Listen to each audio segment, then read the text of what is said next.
Welcome to another video. So, Google has started to roll out Jules for people who registered on the waitlist when the Gemini 2.0 Flash was launched. If you don't remember, Jules is a coding agent environment that was shown by Google when they launched the 2.0 Flash model, and they added a waitlist for it. They said that it is a coding agent that can work on GitHub issues, PRs, generate code, achieve tasks, and stuff like that, which is kind of cool. It is basically OpenAI's Codex before it was a thing, but now it is available to people who signed up for the waitlist, and I was one of them. So, I have got access and wanted to show you guys this. So, this is what it looks like. It says, Meet Jules, an async development agent. Jules tackles bugs, small feature requests, and other software engineering tasks with direct export to GitHub. The first time you open it, it will ask you to connect your GitHub account, as it mainly functions off the GitHub repos that you have. So, just do that. Now, you will see the repos that you have here, and you can select any one. It shows all your repos, including the private ones. You can also select the branch that you want to work on. Like, if you have another feature branch, then you can select that and stuff. Then, you can enter the task that you want it to work on, and just hit the Give Me a Plan button, and it will get started. But, if we look to the left, we also have a sidebar where we can see the code bases from our GitHub here. You can actually run the tasks simultaneously here, and then click the codebase to see what tasks are running under each codebase. So, this is also a cool way to check. You get about 5 tasks daily for free, which is good as it's in beta. Now, let's try to do something and test it out as well. But before we do that, let me tell you about NinjaTools. NinjaTools is a crazy AI platform where you pay once and access all AI models and agents at one place. It combines all the best AI models and experiences. It allows you to save over $600 per year compared to having separate subscriptions. You get access to Claude, 3.7 Sonnet, GPT-4o, Gemini, and a ton of other models in one subscription. You even get some more cool options like AI video generation, image generation, music generation, and document chats. You can also use their playground to compare multiple AI responses at once. The best part is that it just starts from $11 per month. That gives you more than 1,000 chat messages, 30 AI image generation, and 5 music generation, while there is also some even more advanced plans if you need them. Make sure to check NinjaTools out and save some money on your subscription while you're at it. Also, make sure to use my coupon code AICodeKing20 to get an additional 20% off. Now back to the video. I'm going to select the King Bench app here.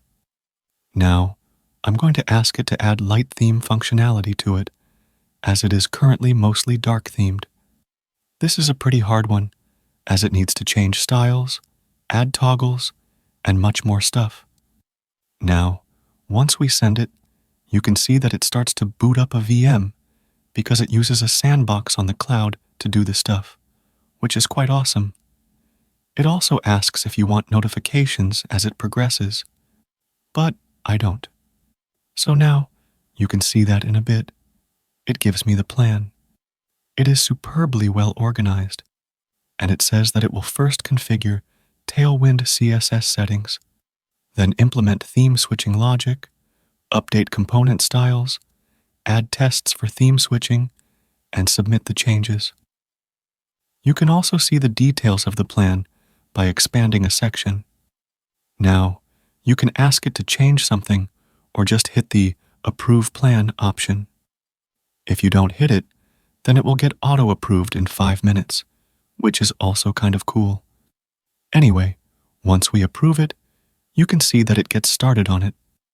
It starts to write the code, and on the right, you can see the diff view of the files that it is editing. You can keep track of what it's trying to do, which is awesome.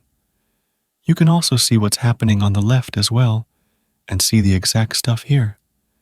Anyway, if we wait a bit, Then here, you can see that the task is now done.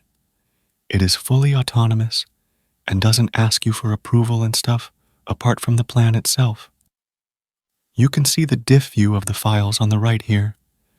Each file is sorted as a tab over here, which is kind of cool, and you can see all the diffs here.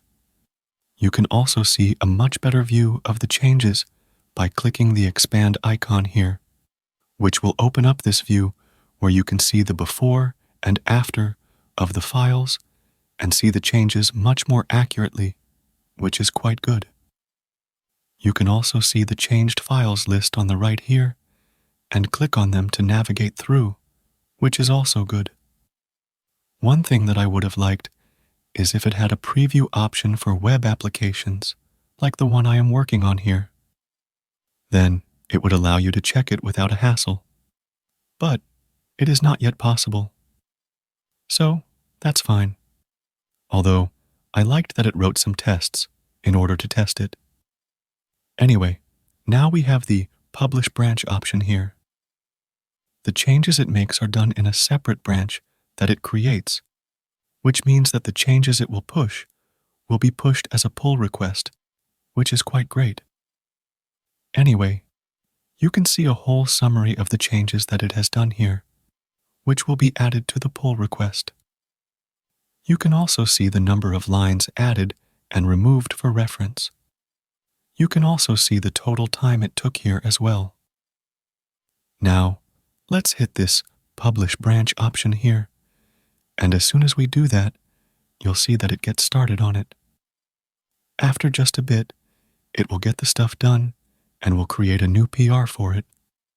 You can just go ahead and see the PR in your Github repo. This looks pretty good, and we can now just go ahead and get it cloned on our computer. Then, switching to the GitHub branch and running it, you can see that the light mode option is available and it works correctly.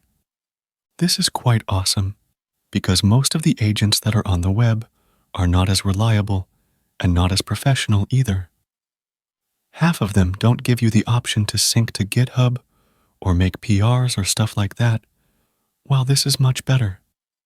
It is basically Codex from Google, but they had told us about it a while ago. So, it seems that OpenAI copied it from Jules. Anyway, it is really good, and it doesn't cost $200, and it's all free. 5 tasks is quite fine, but once it comes out of beta, there should be a plan for it, which will allow users and teams to use it to its fullest. There are some more things that you can do here. If you head to the repo from the left, then you'll see an option called CodeCast. This is quite cool. So, this is like the Notebook LM podcast feature, but for code. You can just hit this, and it will gather all the commits and PRs from your repo for the last week, and then create an audio podcast for you, which you can then listen to. Once you click it, it will take a bit to generate, and then in a bit, it gets generated. You can have a listen here.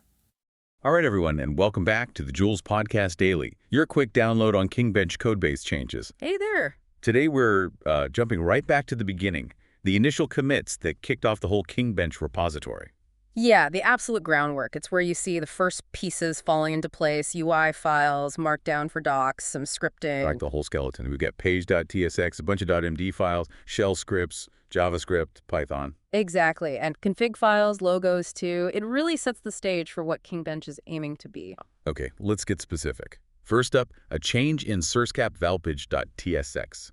Looks like an on-click handler added to a button. That one seems pretty straightforward. It's likely adding the ability to, export the evaluation results. Click a button, get your data out. Makes sense. A core feature you'd expect. Definitely. For sharing or digging deeper into the results offline. We're also seeing quite a few markdown files pop up early on in rules and memory bank. Right. That looks like they're immediately trying to nail down project context and rules. Things like activecontext.md, productcontext.md, techcontext.md. So documenting the why and how from the get-go. Exactly. Super important for maintainability, especially as a project grows. Everyone stays on the same page, theoretically. Then there's this tiny shell script. Okay, this sounds good. Like it's really detailed.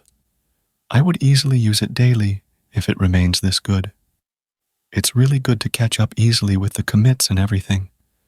I really liked it, and I was looking forward to this when it was talked about in their blog post. Now it's here, and much better than what they had shown, and I really like it, and it doesn't cost $200. So, this is quite awesome.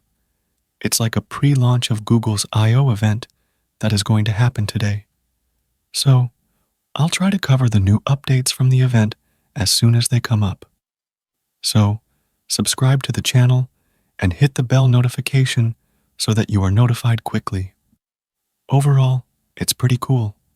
Anyway, share your thoughts below and subscribe to the channel. You can also donate via Super Thanks option or join the channel as well and get some perks. I'll see you in the next video. Bye.